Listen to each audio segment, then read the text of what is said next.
ఈ ఊళ్ళో లేనోడు కానీ ఊళ్ళో ఆ పతకే లేడు, కనపడడు, ఊళ్ళోకి రాడు, ఊళ్ళో ఉండడు.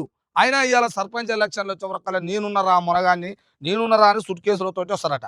పట్టణంకెళ్ళి వస్తారట కానీ జర అంతో ఇంతో జాబులో ఉద్యోగాలు లేకపోతే ఏదైనా పని చేసుకోనో ఉండరా. ఎన్నడు కనపడనోడు ఇవాళ ఊళ్ళోకి వచ్చి ఊళ్ళో ఉండి నిరంతరం ఊళ్ళో ఉన్నోడు నోట్ల మట్టి కొడతానుకో పట్టణాలకు వెళ్ళి దిగుతారట. ప్రతి మండలంలో ప్రతి గ్రామంలో ఇదే వెళ్ళింది.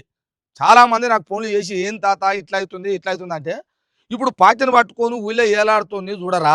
ఏదో ఒక పార్టీ ఆడనో ఇళ్ళనో ఉంటాడు, అయ్యో అవకాశం వస్తుందని. అంటే పైసలు లేనోడు కూడా ఉంటాడు. అంటే పేదోని చూసి ప్రజలు కూడా ఓట్లు వేయరా, పేదోనికి వేయరా. అంటే డబ్బు సంచులతో వచ్చినోనికి, డబ్బులు తీసుకొచ్చినోనికి, ఎన్నడు ముఖం కనపడనోడు ఇవాళ కనపడితే ఆనికే ఓట్లు వేస్తారా ప్రజలారా. అగో అట్లా వస్తురట.